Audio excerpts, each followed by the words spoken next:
wonderful traditions on Star Island is the hustle to get out on Sunday.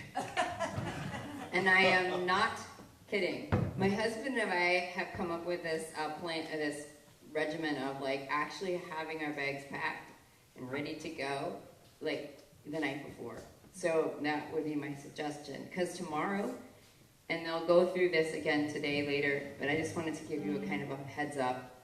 At 7 o'clock, your bags need to be packed and out where you found them. So let's say you didn't know exactly where they were. There is a spot here at the end of where the candles for candlelight is. If for some reason you can't remember where your bag was, you can put your bag here. If you're one of those that had needed assistance, then I would go talk to the front desk and tell them. A couple of things we have to remember that by 8:30 in the morning, so this is a lot earlier, this is kind of like when we used to be, when we were eating the rest of the week. 8:30 in the morning is when we have to start making our way down to the dock. If you don't get on the boat, you don't get back. At least you don't get back on that boat, and you might miss your flights. So 8:30 in the morning when the boat starts to load, it'll take a little while for it to load, so if you're a little bit slow on the uptake to get down there, fine. Just we don't want a big push at the end. They have it slotted for like a half-hour load, but if they get everybody on the boat, they'll take off. So what time is breakfast? So it is not on the board, but on I would, earlier than usual. So I would guess if you came out here at 7, they probably have something already. 7:30. If they're going to make you put your bags out, I'm thinking they'll feed you. The Beacon schedule says breakfast 8 to 9. Well, 8 to 9. If you're grabbing at 9 o'clock, grab your food and start heading out. Because the boat, I do know, will leave at 9:15. So we don't want to make the boat wait. Because it does, some people are planning on that when we get in to port, having, just enough time to get to Logan or wherever they have to go. So tonight, remember Joe said you can choose whether you go through the buffet or you sit down for dinner. IRAS sits down. So if you have a child and you want to go through the buffet, go on, because I always understand how little ones need to eat first. But we will sit down and be served, because it is our banquet. We do have a program. We do have like a benediction, and so we'll want to make sure that we have the opportunity to sit down. So IRAS does have a sit down. We do a fun thing called clapping in the way try, and we didn't know if we could do it this year, but we can, so I'm excited because it's a lot of fun. We clap them out. You'll see what we mean if you've never been here. It's one of those times where as adults, we get to be kids. I always love those times, because sometimes we just don't take advantage of that. I just also want to remind us that Linda's talk is going to be in Newton West at 1:45. Newton West is the room that we've been using that's attached to the place where we have drinks. No drinks during Linda's talk, though. However, we do get an extra happy hour tonight. If you feel like you need a drink, because the week has left you either needing to ponder more or maybe a little bit on the stress side, not saying. We do a 9:15 farewell party, and what happens is any of the alcohol that we don't consume, we leave. Okay, because we can't bring it. Talking about happy hour, if you've been over there, please look at the items for the auction. The silent auction does end today, so put your final bids in. After 6 o'clock when it closes, David will take any monies. He takes them a check, cash, or Venmo. So FYI. So that's going to happen over in Newton. So then we get a little exercise. We cannot let Linda run over. Sorry, Linda, because we can't let her run over, because we have to run over here for Frances. So Frances is going to be, and I'm really sorry, Frances, are you even in here? No, she's not in here. Her name's wrong in the Beacon. It's like, sorry. I'm one of these people that names mean a lot, and they're challenging for me, so I try really hard to do them right, but it is spelled wrong. So Francis is in here. I did check with Joe to make sure the Rotary's gone, and they will be off island by then, so we'll be in here for her talk. Now, there is this really primitive eval. We've never done one of these before, and I have a feeling at the back of your thing, I have a feeling that this is just like Maynard's understanding of what maybe we should put down. You know, put down what you want. You know, there's this space where it says recommendations. Just write down what you recommend. Don't even go through any eval, because that's some of this. How do you do that, right? How do you do that? If there's something that stood out to you as being really insightful, just write that down. This was really insightful. This was really helpful. Or I didn't attend that. Or too much stuff on the week. Whatever it is. However you think, whatever you think that might help us next year. So an eval like this, I mean, I don't know about you guys. How many of you are professors? I absolutely hate the evals. I don't even read them. Because, you know, I don't read them anymore. So so please just write down on this recommendations what you liked in the week, maybe what you didn't like in the week. If you need more paper, you can just write it on your own paper, and if you want to just hand them to me, that's fine. All right? CJ, there weren't any more of those left when I got to breakfast, so where do we find more copies of that? There were a few extras at the front desk where the beacons, we've been putting out the beacons every day, so there was a small pile of them there. Okay. So at the front desk.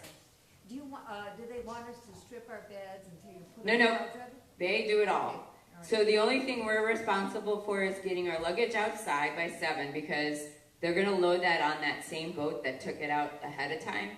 So your luggage will be on the dock when we get there. So, and then getting ourselves fed if you want to eat before you get on a boat. And then, I don't know, I don't have a problem with it, but some people do. So then know that, you know, get yourself to the dock in time to be on the boat. That would be the only thing. Oh, and pay your bills. Pay your bills. Pay it today if you can. Yeah, pay your bill. If you if anyone's, like, make sure that realize that the charges from the snack bar will be put onto your bill, or the lobster, or any kind of excursions you've taken. So that will be added onto that bill. The bookstore and the clothing store changed their policy, so we don't have to deal with that. Did I forget something?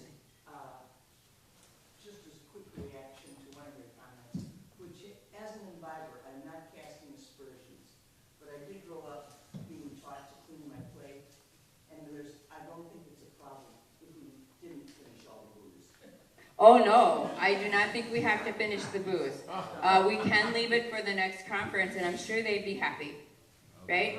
Isn't that nice to get? It's not an imperative that we finish all the alcohol. No, I'm just saying that if you want to go over and have another drink, go right ahead at 9:15, right? We definitely want people who can stand in the morning and get on a boat.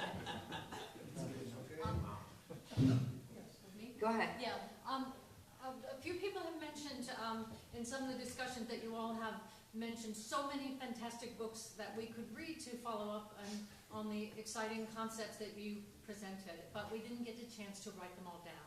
So I have your email addresses, and I'm going to send you a quick email and ask you to send me, you know, a few books that you think that would interest us. Could be your own writing, could be fiction, could be science fiction, could be whatever, and I will compile them into a document, and that can be sent around to all the participants. Thank you. So at this time, I will turn over the mic to the panel, and then at the end, we'll do some Q&A, I think. Thank you. Well, welcome to summary. I would like each one of our contributors, program contributors here, to get a last word. I'm going to ask each one of them a question, but what we want to do is have something synthetic and overview. We've had all kinds of trees this week, so what does the whole forest look like? And so I'll ask from this mic, and then our panelists here can use this wireless mic to respond. And I'm going to start with Seth. Now, my impression of the research that goes on at SETI is that even if they don't make contact with extraterrestrials, what they learn at SETI about the universe contributes to their community. Come right on up here, Pastor Manny. Contributes to the cumulative knowledge that we have of the cosmos. So I want to ask Seth, what's your motivation? If you're on your deathbed and you never talk to an alien, will you be happy, or what level of desire to make that contact drives you and gets you up in the morning and gets you over there? And, how enthusiastic are you about talking to an alien? Well, Ted, anybody hear this? If you can hear it, you can move farther away and then avoid hearing it. What gets me up in the morning? Well, the alarm. It's not that there's, sort of a daily motivation. This is just an interest I've had for a long time. Are there really aliens out there? And as I mentioned before, that's just something that was instilled in me by, bad movies and cheesy television. But it would be rather disappointing to leave this earth without knowing if there's anybody out there. I'm pretty sure something's out there, but without actually establishing contact. So I'd like that to happen. I don't know that would make my life complete. The only thing that would make my life complete is being able to do the Sunday New York Times crossword. So I certainly would like to see that happen. Some generation will see it happen. I feel fairly confident, and it would be a real bummer not to be among that generation.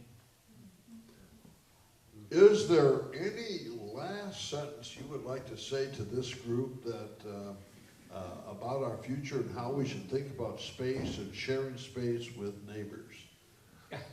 Well, I don't know that I'm in any position to give you advice, but all I can say is the kind of stuff that we're doing and that the rest of the astronomical community is doing, keep in mind that's really my background, is interesting. Astronomy in general these days, anyhow, doesn't have a whole lot of practical applications, but it's very, very interesting. And so I would just say, pay attention. You know where to find the news on these subjects. I mean, that's not very deep, but I can't tell you anything very deep at this hour. Okay. And his book that goes on the list is Confessions of an Alien Hunter. Yeah. Well, I mean? Was that the publisher title or your title? I don't recall. I think it was my title. okay, good. Would any life turn outside be sufficient for you? Microphone. Microphone, yeah. My question to Seth would be, is it any life that we find from the exoplanets, would that make you happy, even basic microorganisms, or does it have to be some form of intelligent life? Like, what would you be happy with on your deathbed? Yeah, I don't think I'd be happy with anything on my deathbed except that maybe with a doctor. I don't know. No, I think finding any life would certainly be interesting, because that would tell you right away, even if you just find, microbes on Mars or in the atmosphere of Venus or someplace nearby, and you say, well, not very interesting, they're just germs. That's true, but they tell you right away that, life's not some sort of miracle, if I can say that at this conference. It's not some sort of miracle, it's a cosmic infection. And that's interesting. Has something to talk about at lunch. Very inspiring. Would you please pass the microphone to Harry, to your left? And one of the things that I liked about your presentation was the role of time. Here we're talking about space. You're talking about time and having a meteorite that is as old as planet Earth, Older. older. What do you think about time? Is it dead? Or for you, is the ancient past actually still alive? Yeah, great question. So I guess two thoughts come to mind. One is a comparison because we typically hear about time from astrophysicists or astronomers who work in really deep time, 10, 13 billion years, depending on how far you're going back. And but their precision is a lot different than geologists. For example, a star can be 6 billion years plus or minus 5. Oh, that's very, very helpful. But it's limited by the technique, right? And geologists, as you saw that rock, the meteorite I brought, 4.567 billion years plus or minus 1 billion years. So in geology, we work with the tangible aspect of time. You can hold it in your hand, or you should be holding it in your hand in the middle of an outcrop, but it's missing. There's a rock missing, which means there's time missing. So geologists don't really mess around with multiple dimensions and parallel universes. We work forward, backwards, and in the present. And in the present is the key to both the past, which then can be used to project what the future may be like. And that's all from everything you see on the surface of the planet. And relating geology to IRAS, well, geology is kind of one of the original starters of scientific debates with theologians. We have first the fact that time exists and that we are not biblical in age, the planet, and that what happens on the surface of the earth is an expression of what's happening on the interior, or the old-fashioned Plutonism, as opposed to the school of Neptunism. So Darwin is one example everybody likes to talk about, and from his own work, it's an expression of paleontology, really, the origins of life through fossils. Now we talk about microbiology and genetics and looking at origin and or evolution, as we heard, the difference, which is correct, of life. But geologists work with the evidence of what that was. Do you at home watch Ancient Aliens on television? No.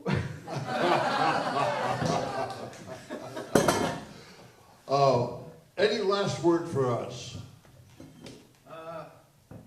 Yes, don't just look up to the stars, but look down on your feet when you walk along the shore here. There is a continuum.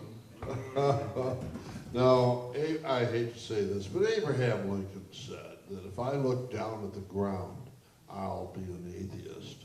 But when I look at the heavens and all the starry lights, I have to believe there's a God who loves me. So, at any rate, I think geologists still earn an honest living.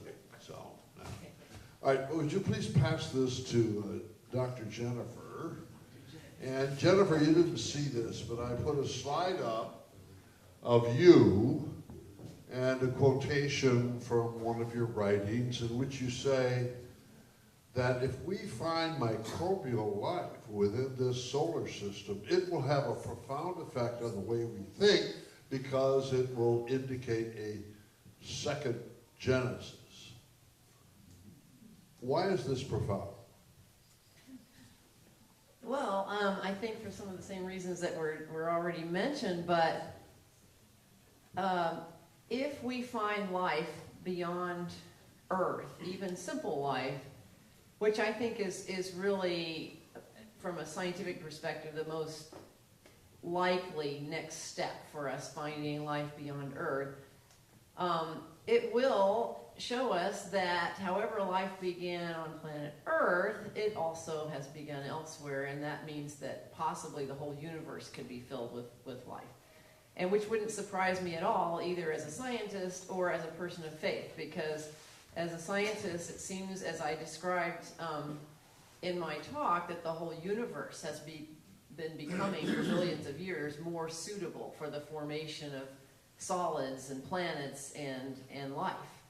And so if that's true for the whole universe, and we see it coming forth with sentient life here on planet Earth, why not plenty of other places? So scientifically, it would seem to me quite rational that there's at least simple life elsewhere. Now, advanced life is more difficult because you're gonna have to have stability. And what we're also finding is while there are many planets throughout the galaxy, we're finding that most of them are around stars that are very volatile and that create very inhospitable conditions for their planets. So there's a bit of a push and pull here in the science of whether or not advanced life could even have the time and stability it needs to exist.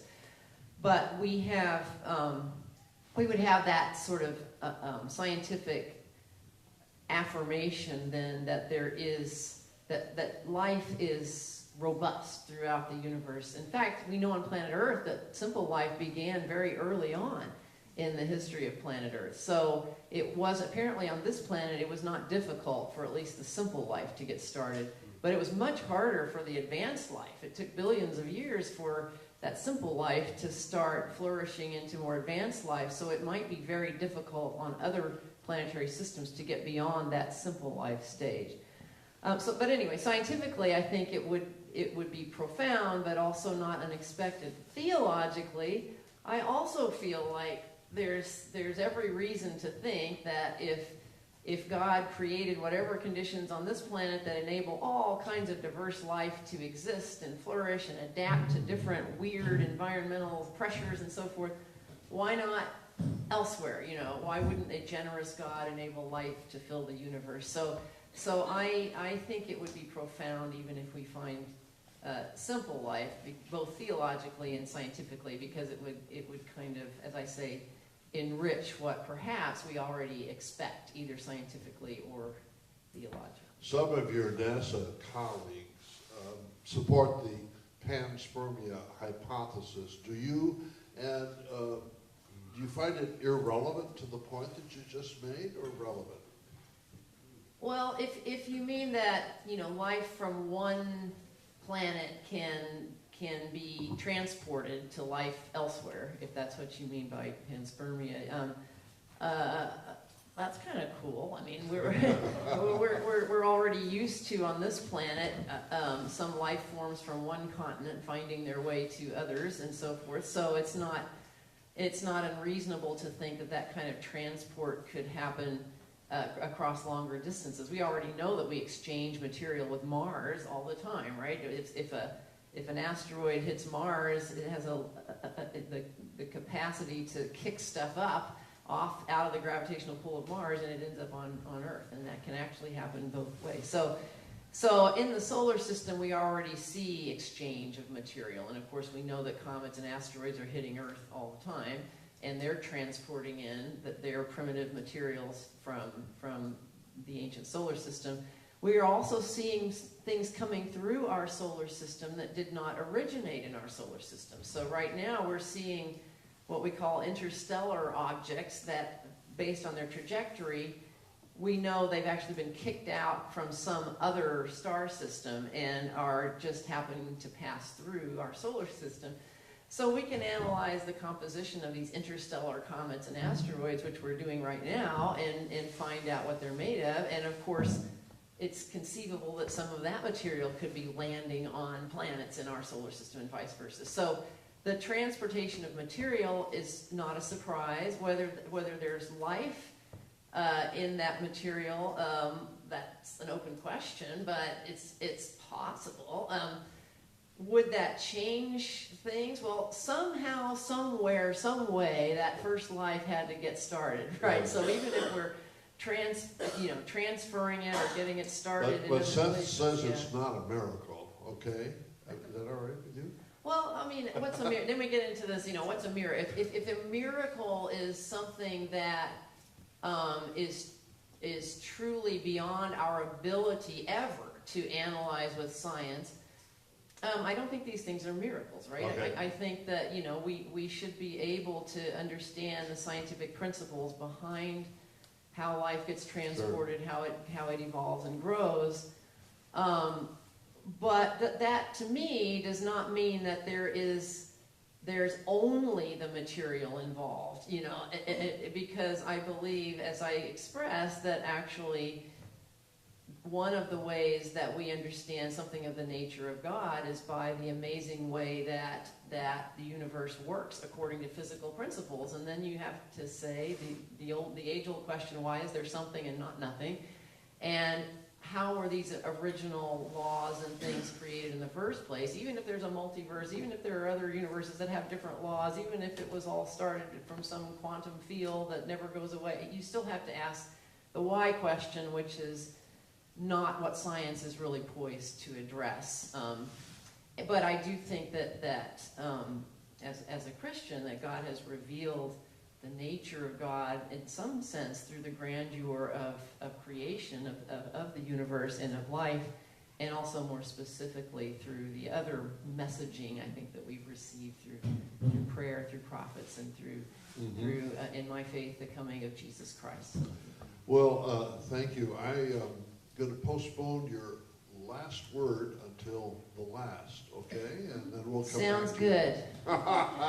Okay. Okay, give the microphone to Schwabe.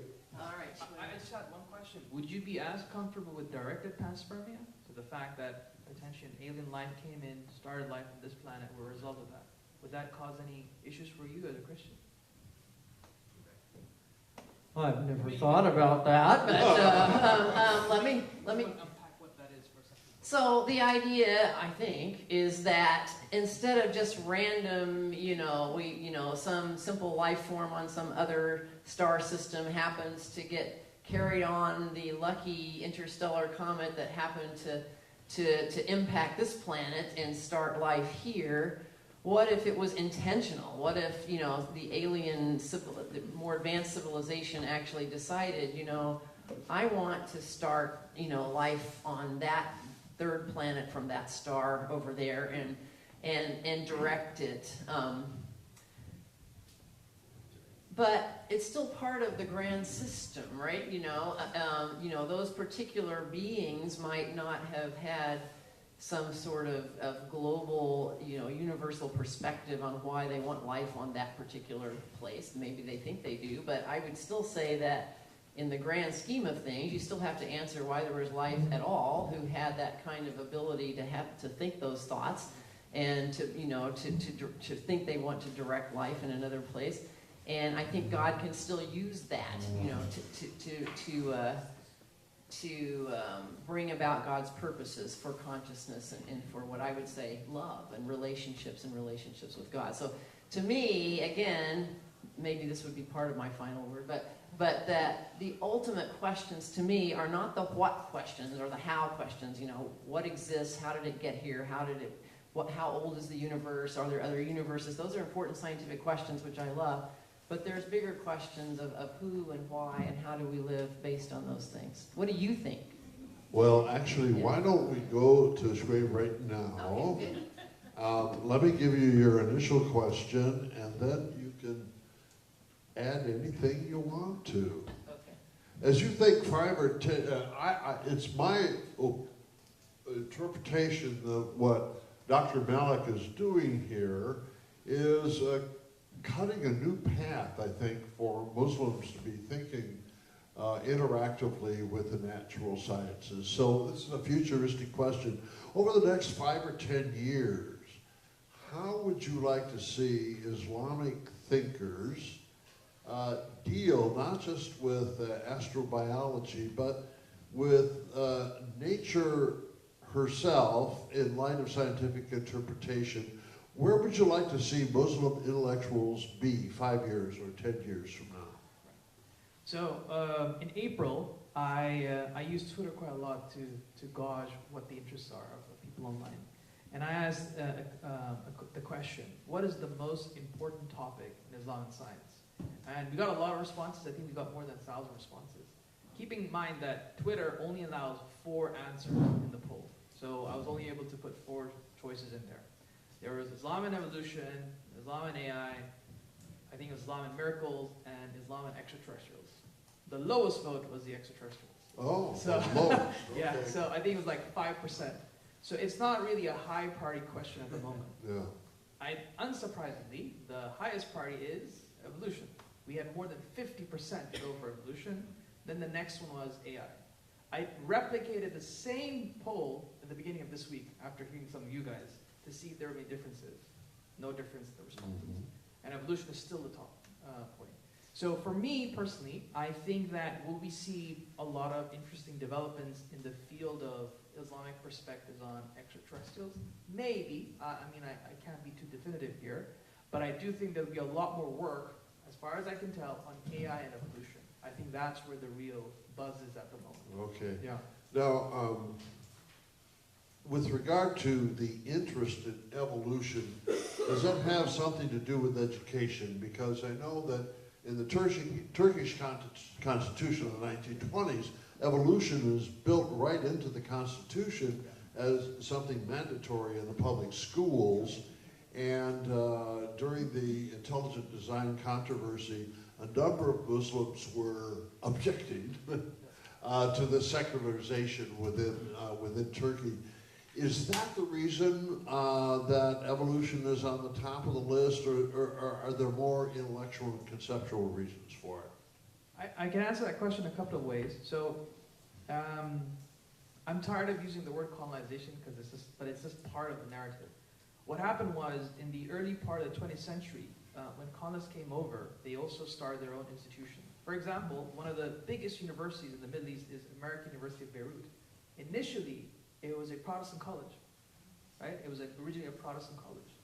And that's just one example. Now, the reason why that's important to point out is because when these missionary institutions were set up, it brought along with it the baggage that Christians were facing with evolution. Mm-hmm. Things like evolution is naturalism. Evolution is, there's no direction to it. And unfortunately, because of the era as well, we're talking about the early, 1900s, it got caught up with Marxism and Leninism and all those isms. And that's why if you look at particularly the Arabic texts from the 1920s to the 1940s, evolution is almost the same thing as Marxism. So most of the early treatments was political. All right. Now, evolution is more equated with atheism because of the narrative that Richard Dawkins has. Well, is Richard Dawkins popular amongst Incredibly. His works have been translated into Arabic, Farsi, Urdu, Hindi. No kidding. Oh yeah, for free as well. It's available for free online. So that's the problem. Okay. That's from the philosophical side. From the scientific side, there is, I think that there's a lot of problems with teaching evolution coherently because of these social pressures around it. Right? I mean, I mentioned yesterday, was it yesterday? No, it was the day before yesterday. Yeah, so sorry, I'm losing time now. Right. So I think when I was talking, sharing my things with you, but I think I did mention that in my own university, we're not talking about a high school, we're talking about at a university. Somebody was fired and deported just for teaching it. So you know how, and I forgot to mention this, so the biology teachers had a problem. How do you go about teaching? Because you've got to teach Bio 101. It's there in the textbooks. So they had a very clever strategy.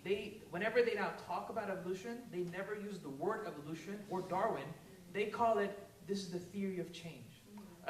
The what? The theory of change. Oh, That's it. Yeah, That's all they say in the class. Theory of change. So naturally, if the environment is super sensitive, which is not, of course, the same throughout time and place, but if the environment is sensitive, naturally the students are not going to get a clear edge. So I think science literacy is a part of that conversation. Sorry about Aliens calling. Yeah. Sorry. So that's... All right, well, thanks. Do you have a last word for all of us? So I was thinking about this, and I'm just going to share something that I think I learned from my discussion groups, as well as my discussions with everyone else. And that is, I think that, I've encountered so many different people from different walks of life. And what's clear to me is that regardless of our differences in our worldviews, all of us seem to have very strong commitments to a few things. Peace, understanding one another, tolerance, etc. And I find that very surprising to see that we all care about such fundamental values.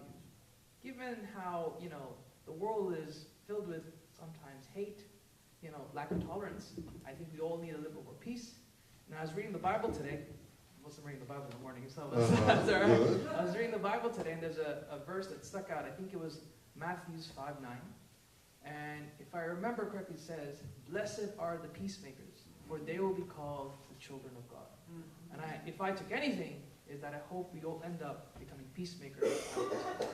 I think in some ways we can thank the Unitarian Universalist tradition, because one of the great contributions this tradition makes to the wider society is commitment not just to peace, but to social justice, racial justice, and this kind of thing. This is one of the great strengths of this particular tradition. And I think dialogue, multidisciplinary dialogue, interreligious dialogue, is framed by this desire for peace and cooperation. So you've got sympathetic ears, I think, here for that. Well, thank you very much.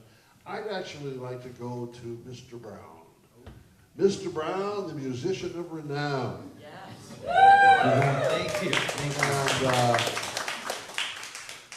And hearing these stuffed shirt researchers and professors babble on,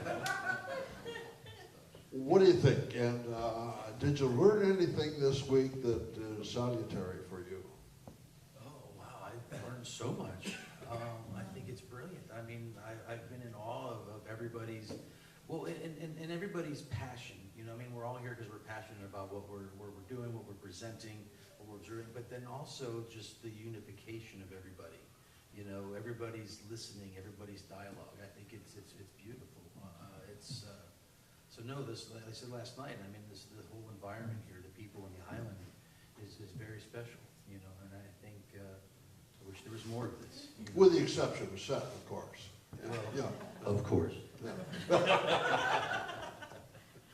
But yeah, no, it's been wonderful. So I appreciate you including me on this. Yeah, okay, good. Do you expect in the near future or medium range future to be inspired by what you think about space and sharing space with aliens, so that it will lead to a new, the composition of a new song? Yes. Good. we look forward Well, to it's it. funny. I actually, years ago, I was commissioned to do a work. I actually did a piece for a guitar and an orchestra based on Alpha Centauri, our nearest star. Yeah. So no, it already inspires. You know, you look at Holst and etc. I mean, Right. Oh yeah, Holst of the Planets, yeah, right? I mean, it already has inspired much. So Yeah. I think the more we learn, the more repertoire will be included. You know, and hopefully, you know, for extraterrestrials too, I'm ready to do some jamming, some improv with some ETs. Absolutely. Okay. I'd like to talk with Lucas next. Lucas, you did a marvelous job yesterday or the day before on demonstrating how inextricably we physically and hence emotionally and intellectually belong to the earth. And there are all kinds of subtle ways in which our embodiment is earthbound. Is one of your takeaways that we should just stay here? To what extent do you support or withdraw support from establishing a biosphere on Mars and hopes that future Homo sapiens will adapt to Mars in the same way that we have here? Are you going to say, stay home, don't go? Or are you going to say, go but under certain conditions? Go on pilgrimage. And come home? So pilgrimage is the idea that you're going someplace because it's already valuable, not because you bring value there, and with the intent of coming back. Sometimes we luck out and God wants us to stay someplace else, but I think go with the intent of coming back and go with the knowledge that the place you're going is already holy. You're a sacramentalist. Yeah. Deeply. Deeply. I've got a question that I just wonder about. I think I heard you use the two hats metaphor. At one moment you have your scientific hat on, you take that off, then you put your theological hat on. How deep does that go? Is that your method, that science speaks one language and your theological voice speaks a different language? Is there any interaction where science fertilizes theology or theology frames or fertilizes science? I am fundamentally a mystic. That's cheating. That's a shortcut. No, I mean, seriously. Like, what I care about is God and you. And I have one meditation, which is science, and I have one meditation that's theology. Yeah. But both of those are disciplines that I think take very careful work, and I practice both disciplines because they bring me closer to God and to you. And so when I am a scientist, I do try and be a very strict scientist methodologically, but I do it because it is a mystical practice, not because it is an end in and of itself. That's going to send me thinking. Would that there were more scientists like you. You know, I think there's a surprising number of scientists like me. Yes, the American Scientific Affiliation, you're a member of that. Are there a lot of people like Lucas in that organization? Sure. Do you want me to have a mic for this? Or, Yeah.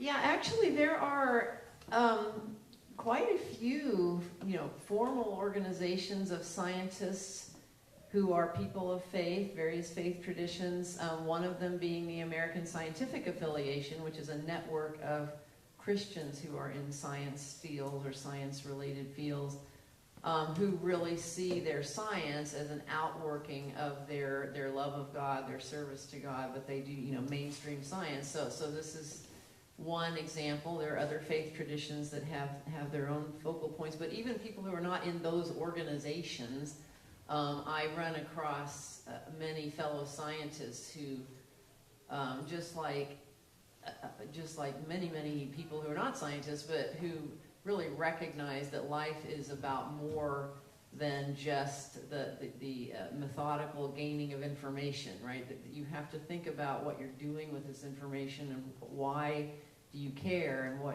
how do you do the gathering of information, and what is the purpose? What do you do with the knowledge once you have it? And what's the reason for living? So I find a lot of fellow scientists who are either have formal religious commitments and are parts of established spiritual or religious communities and practice, or who might not consider themselves, with those kinds of labels, but who are definitely thinking in more spiritual terms about, our relationship to the earth, the universe, and the knowledge that we gain through science, how it can feed a better relationship of people with one another and with the world around us. Would you, before you give up the microphone, tell us what biologos is? Oh, yeah. So that's another organization founded by Dr. Francis Collins, who was a recent head of the National Institutes of Health. And biologos, he founded after he was not a religious believer growing up or in any way. He was not raised in a religious family, but as a physician scientist, he's one of these MD, PhD types. He's a geneticist, and he was challenged by one of his patients once in medical school to really think about, what do you actually believe? And he hadn't thought about it too much, so he started doing a lot of reading and searching. Long story short, he became a Christian as an adult scientist and wrote a book about both his science and this path of faith. And it's called The Language of God. I highly recommend it. So he wrote this book which talks deeply about human genetics and how he sees evolution as a beautiful part of how we became the humans that we are today, but also about his journey to faith in God. So The Language of God is a lovely book, but once he wrote the book, he started getting a lot of questions from especially religious believers. How is it that you now as a Christian can be so positive about evolution, you know? How do you fit that together? Isn't that a cognitive dissonance? You know, how do you do this? And so he was trying to answer all those letters one by one, and he couldn't keep up. So he founded this organization to help mainly Christians, but anybody really who's kind of struggling with seeing evolution in harmony with spiritual beliefs. And he calls it biologos, because in the Bible, the logos is the word of God, and bio is life. So biologos is the word of God being expressed through life. And that organization has now grown and flourished for some years now and provides a lot of resources. So I also encourage you to look up the website there, biologos.org. Thanks. Let's send the mic back to Lucas. Oh, yes, please. Yeah, just as a sort of high-profile punctuation point on this specific subject, if you read the headlines related to Osiris Rex a few months ago, you would have read a headline that goes something like this: the Vatican helped save the day for Osiris Rex. Brother Guy Consolmagno, who is a Jesuit, reports to me on the mission as one of the scientists who works on the mission, and he is the Holy See's curator of meteorites at Castle Gandolfo. I didn't know that. And Castle his, Gandolfo, and his predecessor is Guy Consolmagno, who probably some of you read their books. We've talked about his books. Who is also the curator of meteorites for the Pope. Wonderful. So there are some relatively high-profile aspects of religion and I'm science. getting an education here. Thanks. Well, I just want to say probably because when we do colonize space, the Holy See would like to make sure that Catholics are... Oh, good. But they won't need to bless it because, according to Lucas, it's already sacred. Fair enough. Just a bit of an anecdote. Consolmagno was asked once, would you baptize an alien? And his response was, well, if I was asked to by the alien. Right. Yeah, he believes in free will, for heaven's sake. Okay. All right, back to Lucas. Now, we've got three organizations: BioLogos, the American Scientific Affiliation, and why is the Society for Ordained Scientists better than the other two? It is not better. Oh, it's not? It is alongside.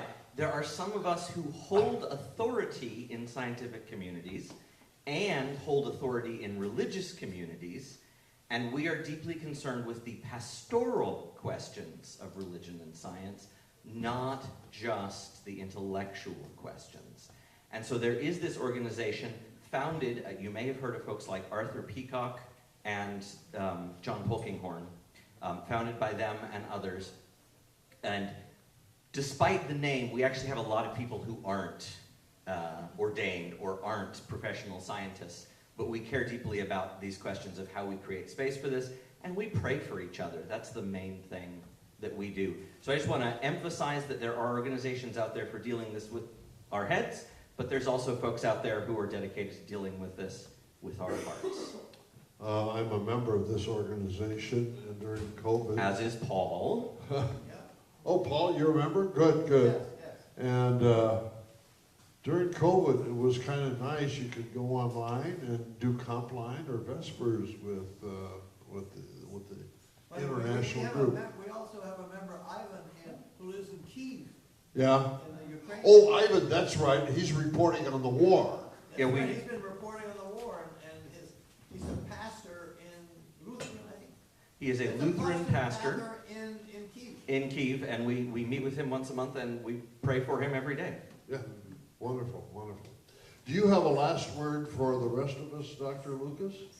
Be careful the stories you tell. Francis Bacon, who you may know of as the founder of modern science, there's reasons that might not be true, but it's popularly called that, didn't think he was a scientist, thought he was a theologian, and as a theologian he said we should avoid idols, and one of the idols we should avoid, he says, has to do with who tells the story. He says, you have a survivor of a ship, and the survivor of the ship lands on the shore, and they fall to the ground, and they say, "Thank you, God, for saving me from the wreck." And he points out that all of the people who didn't make it don't get a chance to thank God for that. And we tell these stories about providence, and I think we forget sometimes that if I tell the story that, thank you, God, that I'm so much better than everything else in the universe, we're also thanking God that everything else in the universe is worse than us. And that's a really dangerous move. Yes, it is. So there are wonderful things we can learn from science. There is this idea that we are advancing in complexity, but hopefully that will make us more thoughtful of our neighbors instead of less thoughtful of our neighbors. It will help us to love the earth, even if we manage to love Mars as well. Thank you, Lucas. I'm glad you're in favor of love. Yeah. Pastor Maddie, I want to say something and then I'll ask you a question. Right now, over the last 6-8 years, Scandinavian Lutheran theologians have been meeting and talking about feeling at home in the cosmos. The cosmos is big and it seems impersonal, but because the whole cosmos is created by and loved by God, we should feel at home in the cosmos and cultivate that sense that we genuinely belong here. So, Pastor Manny, in light of what you've heard this week, would you agree with that? And how do you think of home in light of the unfathomable size and distances and magnitude of this world we live in? So I will address that question in a minute. I'm afraid that, well, what I hoped you would ask me first is what I have learned. So I'm going to... All right. Actually, I pulled a switcheroo. I told her this, and then now I changed my mind. So you go ahead and answer that question first. Yeah. So you changed your mind? No, I didn't. Okay. I just added something. We're on the same page. All right. Okay. All right. So one of the things I have learned is that this IRAS congregation is the most challenging, most astute, most carefully listening congregation I have ever had the challenge and privilege to be amidst. So I have learned a lot in that way.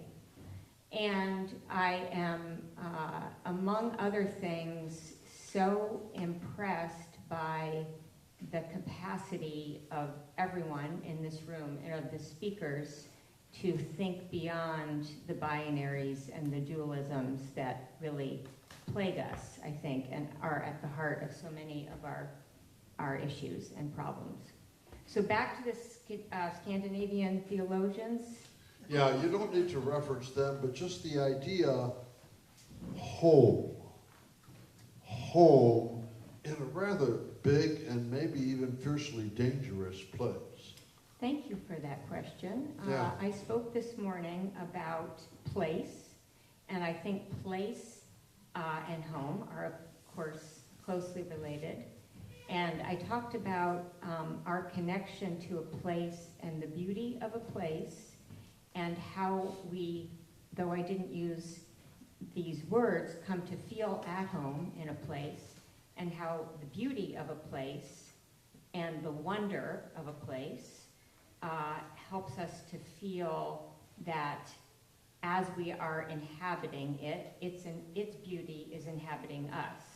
And so that, I think, connects me to Lucas's point and what Brandon was saying and what many people have said about what neighborliness means. And so if we're going to talk about home, we need to talk about neighborliness. And my hope and my commitment is, or at least I would like to think of it as my commitment, is if we have the capacity to be at home and to wonder about what is beyond, then it is also our job, all of us, to help provide the capacity for everyone to be able to wonder. So if we don't feel at home and we're not surrounded by beauty, we are then fettered by, we don't have the ability to wonder and to look beyond us. So to me, I guess the pastoral question and what I am taking away and has been reinforced is that the capacity to look beyond and to wonder is the ability to feel at home in the world or wherever we are, and that this is a privilege, and that part of making peace, I love the, you talked about, I think, racism and peacemaking, and they're so much the same thing, and fighting against racism and the various isms, because as Martin Luther King said, peace is not the absence of tension, but the presence of justice. So I am appreciating the tensions that arise from our thinking as non-dualistic as it is, and the commitment to create conditions in this place, this terrestrial, this earth,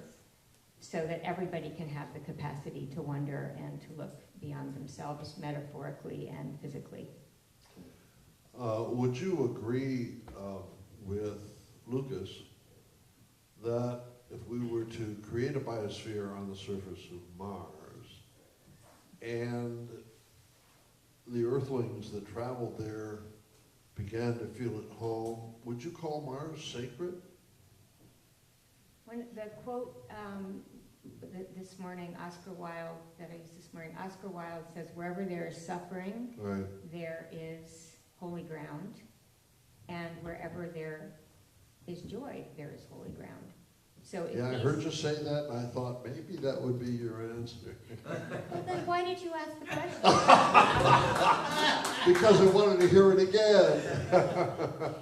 We pastors get taught you have to say something 3 times for anybody to really hear it. Between the two of us, we've said it twice. All right. Good, Where good. there is joy and suffering, there is life, and we are called to care. Okay.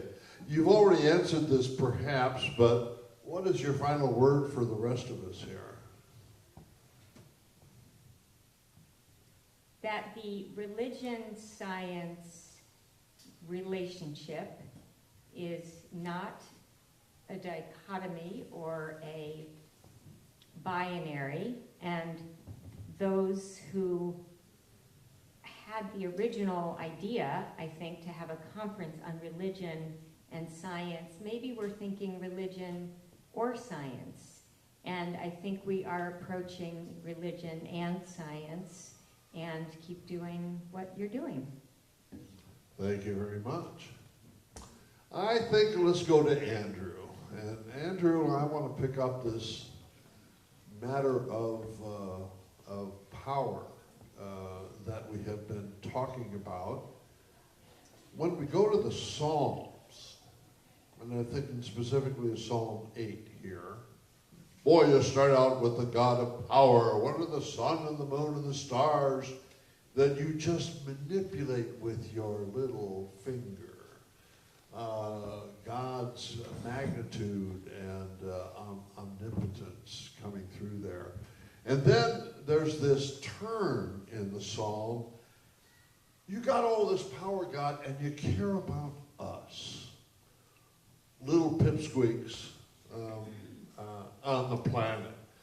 So I see there a paradoxical tension between the Almighty God on the one hand and the loving God within our very souls. Loving, forgiving, caring, providential. Do you agree with the psalm, or would you say the psalm was just mistaken? How do you interpret that then in light of power as persuasive rather than dominant? Yeah, good question. You make me think of the who was hiding in the cleft of the rock before, and God is going to pass by. Remember Elijah, maybe? Elijah. Yeah. And the rocks are shaken and the torrents of wind, but God was not in them. And something else comes by, deep and abiding power, and breaks the stones, but God was not there either. Yeah. Where God appears is the still small voice, the passing of the wind. Mm-hmm. So we certainly see the tension between a kind of power that we would imagine to be utterly omnipotent, able control of the world. And the kind of power we see in the crucified, homeless first century Jew on the cross. Right? So this tension runs all the way up to that sort of sacrificial symbol, who called for his own life to be saved, right, in some sense. Right? And yet the irony is the cross displays to us a kind of suffering love, suffering power, a power that's related, that's involved. And I think that's the trend. That's the element of power that I would emphasize experientially. A certain still small voice that calls one to act, that calls one to be more than one previously is, that releases your moment into new possibilities. I think this is what persuasion does. But persuasion is not impotence. Persuasion is what brought the world into being in some sense, which has guided it along towards higher achievements of possibility and value, of which we are a precious exemplification.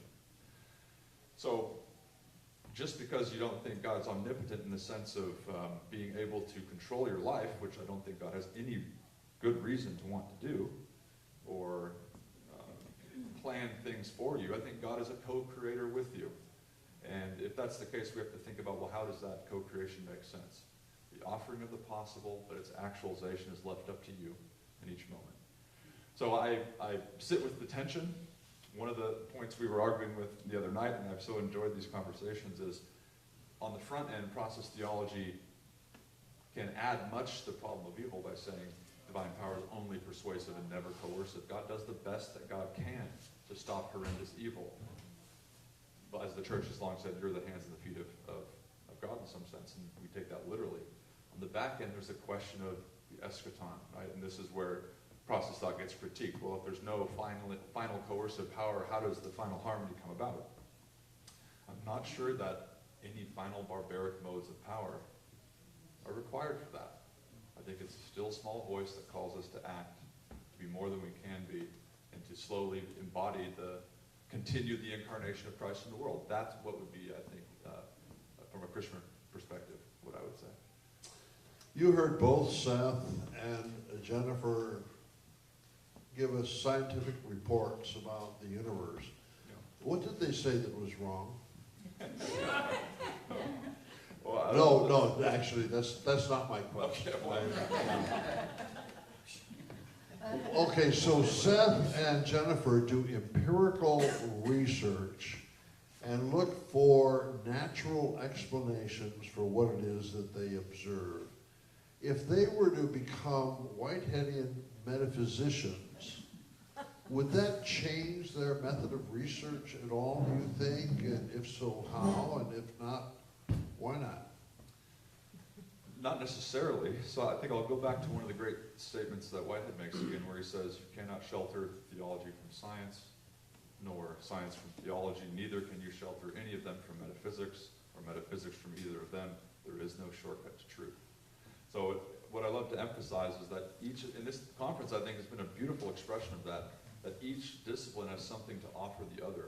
And that actually we see further when we see through the lenses of each of them. So Whitehead will certainly tell you that science presupposes a metaphysic. There's always a hibernating worldview that we're bringing to the data that we're attempting to express. So that doesn't make science worthless by any means, but it just, the value of philosophy for science is to probe those inner presuppositions that we have, that we bring to that data. So Whitehead was concerned with the presuppositions of science. What must be the case to make science even possible? Intelligibility, certainly order, certainly a hierarchy of value, certainly he says the scientific devotion to truth is merely a variant form of religious devotion to truth. Interesting, controversial. But again, Whitehead's a scientist, a mathematical physicist. So I think we can do our science without being fully aware of the metaphysical or philosophical assumptions we bring to it. I think we'd have a fuller picture if we become more aware of those things as well. What I'd add from the theological and religious side, again, is that contextualizing both endeavors within a context of value and meaning. One thread that's run through a lot of the conversations is this: we really believe value is not just some useful fiction, right? It is essential to what we're doing, and each of these endeavors helps contextualize that. So I think it's a group effort. We need the best of our disciplines working. Well, I was going to ask you what your message for us is, and I think I just heard it, did I? Or if you got more to say, go ahead. What I would bring you back to a challenge. Well, first, a big thank you to everybody, to you, Ted and Maynard, and it's been really a joy to meet everybody and to have some great conversations. And I trust I'll be back again. I hope so. My last point would be: stop seeing yourself as a great exception to everything that's going on. I think if you can see yourself as an exemplification, as this anthropo-cosmic expression, funny as that term is, it really starts to bring back that sense of homeness, of belonging. Yeah, all right. And that's a good thing, as far as I'm concerned. Thank you. Pass the microphone back to Jennifer, please. All right, you're at the omega point. What would you like us to all take home from this week's conversation? Well, as I think I mentioned in an earlier conversation, but there is an admonition that Paul wrote in one of his letters in the New Testament that says, if I have all wisdom and knowledge, everything that everyone would be impressed by, but I have no love, I'm nothing more than a clanging gong and an annoying cymbal. So I'm paraphrasing that, but anyway, you get the idea. I mean, sometimes you hear these big name scientists who love to wow everyone with how much knowledge we collectively have now about this amazing size of the universe and how incredibly rich the universe is. I mean, I give some of that information, right, too, but all this knowledge that we're gaining, and wow, aren't we so smart by knowing all this stuff, and won't technology make us better? I mean, one of the things that Lucas talked about is this kind of popular narrative in science fiction and even in science that advancement means you have more and more technology, and that's going to basically be the advancement path for any civilization, is that you get more technologically advanced, and then that's your salvation. Really, that's your progressive path. And yet that is really, as we know, technology is not our savior, and science can be misused in awful ways. So there's something deeper about our humanity and our sense of being a part of the universe that isn't just about knowledge and technological advancement. And it's really how we use it, how we love one another, how we care for one another. So I guess my takeaway would be two things. One is that as we grow and teach one another about these fantastic things we're learning about the universe, both on the big scale and on the small scale, and even maybe making contact with life beyond our planet, which is what a lot of this conversation has been about, how fantastic that will be if and when that happens, even with simple life. But let's not lose sight that it's not this knowledge, it's not even that contact that's going to be our salvation. It's how we use this knowledge, how we relate to one another, even to these other beings. Are we doing it for the right reasons? Are we doing it with love? I would like you also to take away this realization that you are part of something amazing, and we're learning more and more about the universe. And as we've heard today, or this week, we're not just an anomaly, we're part of the universe. We're connected to this universe, and the universe is amazing.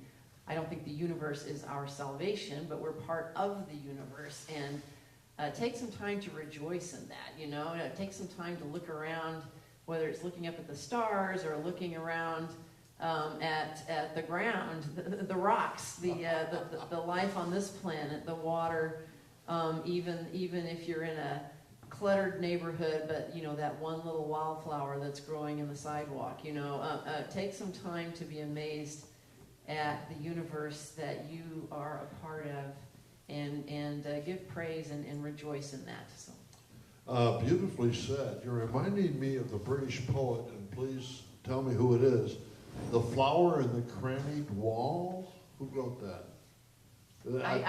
I'm vaguely familiar with it, and it's Yeah. beautiful. I don't remember who wrote it. All right, okay, it's, that's the point made in that poem that you just left us with. We have a couple minutes left, and CJ, would you like to find a question or two? Please tell us to whom, which individual you addressed your question. Well, this actually was, my question comes actually from Sam. You told me to call you Sam. We were standing in the bus station, and you were talking about some of the new things you were looking into, and something that was not touched on much here, and maybe it fits in the category of transpermia. You said you've been studying the octopi, or octopuses, regardless, and that they were discovering up to 60% of the DNA is not recognizable. So I'm sorry Mark's not here. I don't know if he could have added to this, but I'd like you to just embellish that. What's the speculation? Is the octopus an alien? Yeah. So we had a chance encounter, myself, Ted and Kate, at the bus station, and we got to talking. We got into science religion within a few. There are accidents. Yeah, of course. Yeah. Well, process theology makes it different. So, right. But the point that I was making is there's something really exciting about octopi, right? Their genetic makeup does not seem to be traceable or mappable to the rest of the biological kingdom. At least, if I remember correctly, it's up to 60%. So there have been speculations, where did this material come from? And one potential response is it's extraterrestrial. And ironically, I first found out about this from ancient aliens.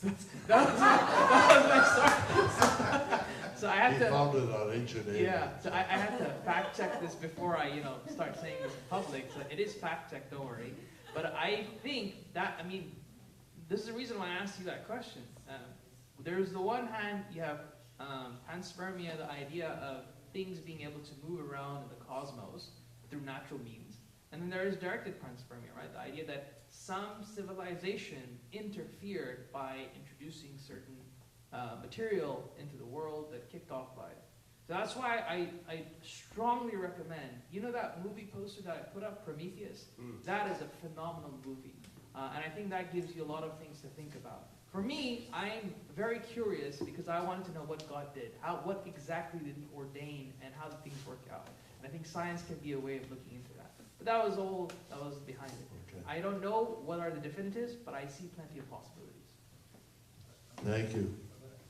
Just add to that cephalopoda, or cephalopoda if you're British, goes back about 480 million years. So the direct lineage from octopuses, that's how long it really is. So it's not just, they just came about also. So they're related to nautiloids and stuff. Susan Barber here. I have two strong takeaways, and one just, can you bring your voice? Hold the mic a little closer to your lips, thank you. After Jennifer's presentation, I felt so much, the universe is part of me. I'm not just this little person looking up at the greatness. And then was reminded that the universe is evolving towards cold and dark. And directed to anyone who has wisdom to help me balance those two emotional states. A cold and dark universe. How can we feel cold? It looks like Andrew's leaping at the bit. Go for it, Andrew. Not leaping. Yeah, it's a beautiful tension I think you're pointing to. We're both part of this universe, and yet we see an end point. We see a point of whether it's a cold collapse or a fiery equilibrium, something along those lines. Well, what I would give is, I don't like it when people tend to equate something's meaning or purpose with its end state. We do this a lot sometimes. People will say, look at the universe, it's going to fade into darkness, and all that was gained will finally be lost. Therefore, it's meaningless. I don't think anyone here would say the purpose of your life is your corpse. Neither is the purpose of the universe its end state. The purpose of both your life life in the universe are the states of intrinsic value realized throughout the process, irregardless of either your individual or the cosmic burial that will lie ahead of the universe. So just an encouragement there, because I think we have a tendency to equate meaning with end states, and I'm not sure we should necessarily do that. Oh, thank you. Thank you. So, just to be provocative, it's not clear that the universe has an end state. It's, you know, it's getting colder, it's getting bigger, and it's going to keep doing that, not for a long time, it's going to do that forever. So here's the history of the universe. There's a Big Bang, then there's a short period in there where you have stars and planets and you, right? But then there's an infinite line in which nothing happens. So I don't know how you want to deal with that.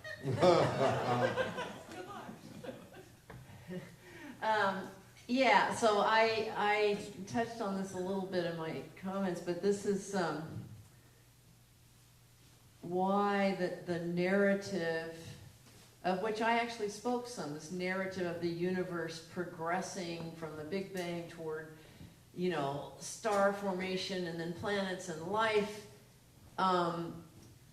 And then sometimes we stop there, and then we say the universe got to us, and we're the pinnacle, and you know. But you know, if you keep going, at least based on what we know now with physics, things get colder and darker, and so I would agree with everything that the other speakers have just said about where you place your value. But I would also say that, at least from my faith perspective, you don't put your whole meaning and value in the material, in the universe, in its history, in its future. You realize that, or at least for some, that God has another purpose for all of this, and that's why that relational aspect is so important to me. There are these hints in Scripture of there being a new heavens and a new earth, and God wiping away every tear, and us being alive together forever. So there are some other hints which you may or may not attach to, but there is more meaning than just what we see in the universe, is what I would say, or what we project for the future of the universe. So I actually have an Irasian here who looked up the poem, and and it's very short. So she's going to read it, and I think good. A good way to like conclude after that, and you guys can just cheer. And then I was told that coffee is on the porch today.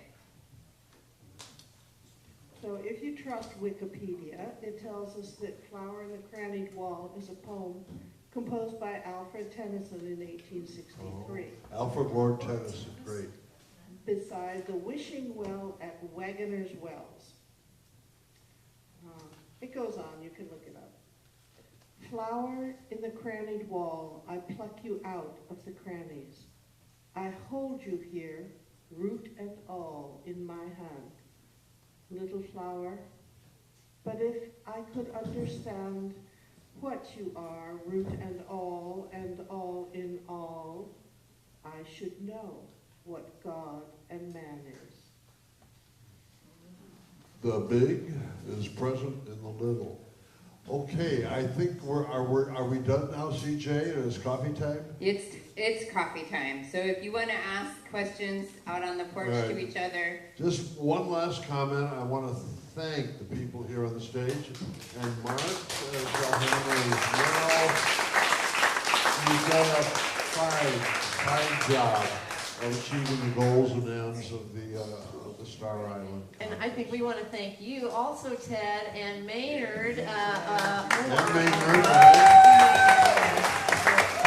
Maynard really orchestrated the whole program, and I know it breaks his heart not to be here, but we miss you, Maynard. We're glad for what you've put together this week, and thank you, Ted, for orchestrating so many things here as well. Coffee time. Okay.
Every one of them has said, no, it was my first time.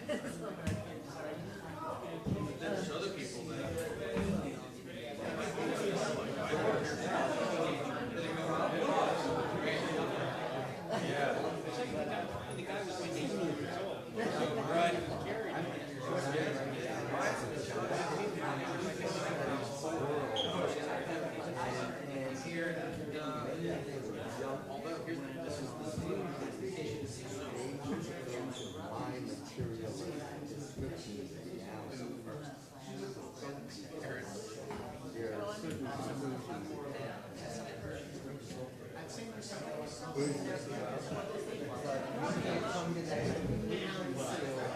I've heard this from 3 different people, and I was like, wow.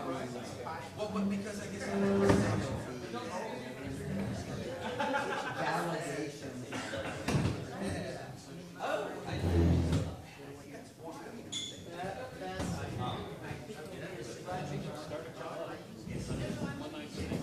right, well,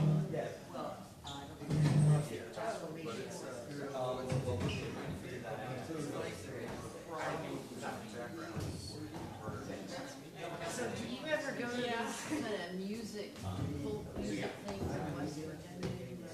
That would be.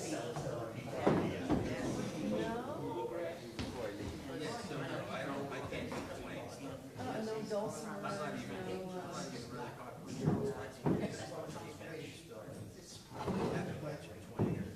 All right, well, are you familiar then with Don Ross and Andy McKee? They do it.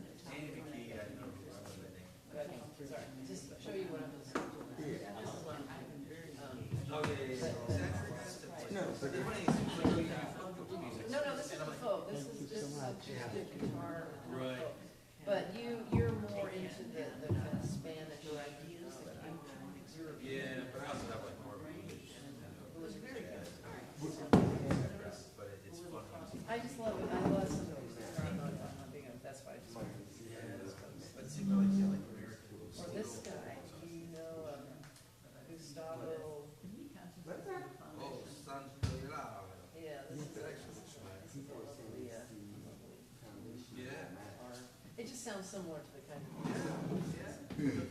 Okay, well, that's. Yeah, I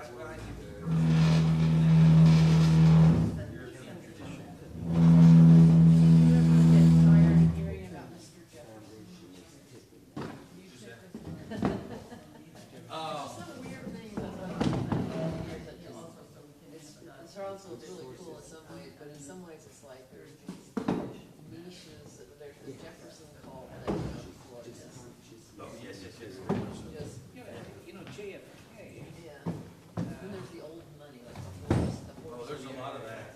Actually, two of my neighbors, two of my neighbors are archaeologists that do digs outside of Los Angeles. I think so, that's so.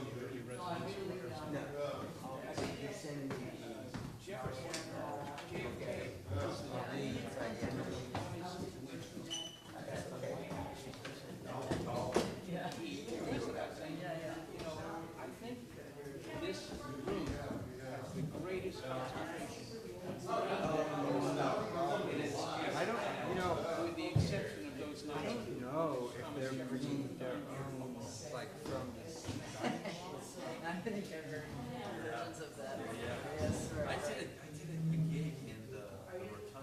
I'll just go grab it. And the funny thing is too, they would set up like a banquet table for that, and people would dine in the perimeter, and I would sit on the edge. People said acoustically I could play, and they would carry along the curvature, and then they could hear me like clear as a bell in the perimeter. You couldn't hear me anything like 10, 15 feet away in the perimeter. They couldn't hear it all. And I mean, acoustically, they just had better concepts of things than they did in the house. I don't miss, at least even in the years I was there, driving up and down 29 North was really unpleasant. So maybe they've made the traffic is much better now. Well, from the 90s, like there used to be that point where you would get north of Culpeper and you just see cow fields. Yeah. Now there's Wawas. Yeah. All those things. But I mean, just in Charlottesville, like, you could tell that they thought Charlottesville would never get bigger than X, but then it got bigger and bigger, and so even what they thought would be the outer belt became, embedded within the sprawl, and that was not very good. Yeah, well, the problem was it's the landowners, right? And so they literally on purpose would have everything that comes on North 29. You look at it, it's like a compass. And so if you're in the perimeter, oh no, it's a disaster. I mean, it is. And they talk about doing a bypass. Always gets knocked down because of the landowner. Because everybody wants you to go by and buy it at 29 North, so you can, patronize those shops, stores. That was just, it kind of took away some of the beauty and joy, because I guess I chose to live up 29 North, not that up on Four Seasons, but. It's now on the other side. I don't know where Penn Park is. If you remember that. Yeah. So that's on the east side Oh, that's nice. of 29. It is nice. But the funny thing is too, that whole area was owned by Jefferson's position. Because there's a funeral on the golf course. There's a cemetery on the golf course. And not in the last like 5-8 years, they discovered a whole bunch of bodies, bones on the exterior. The perimeter was kind of like this. So it's interesting they're doing like these archaeological digs. Wow. Yeah, it's pretty wild. No, TJ, he's always running around. He always pops up in conversation. I know, after a while, it's like, TJ'd out. I got TJ'd out.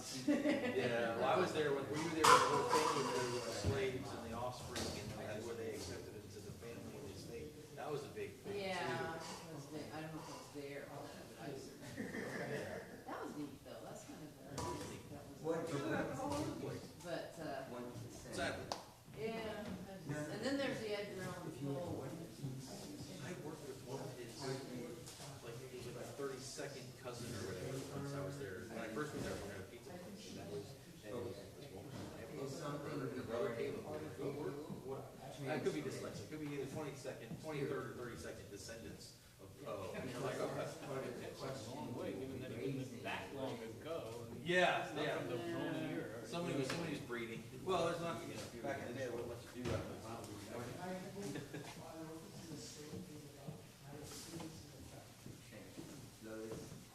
That's how you guys got up here. I like just jumped on stage. Well, some have jumped up and off, but I'm a little too creepy. Yeah, I was reluctant. Okay, so we have discussion groups. I think that's 11:15, I think. Yes, we have, the last discussion group is at 11:15. Embodiment practices. As usual, right here. And then there's a plenary in here after lunch at 1:45, which I think is 11:15.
Right.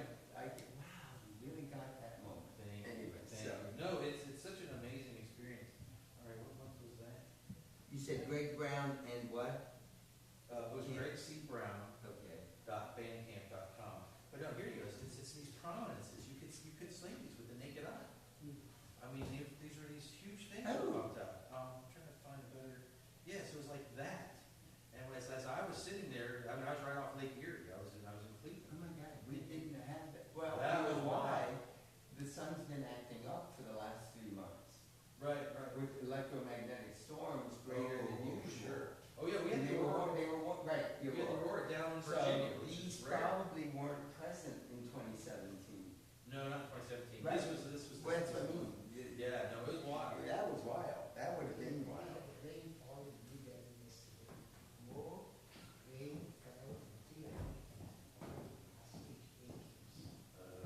wow. Are you okay? Flooding? Oh, that's not good. No, that's not good. Now, beginning of monsoon.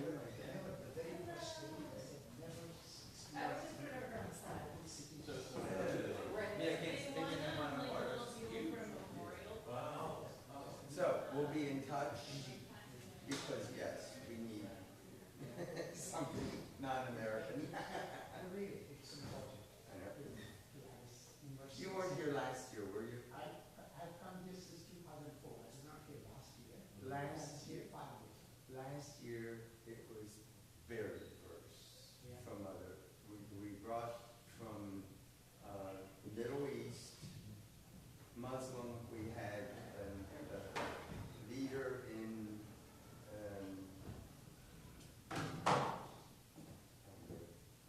Advaita Vedanta from New York City, and we had a lama from Philadelphia.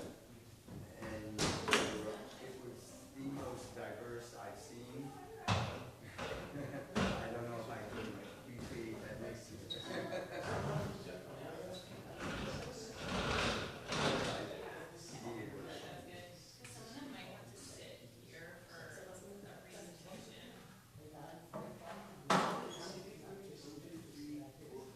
Oh, in Ireland?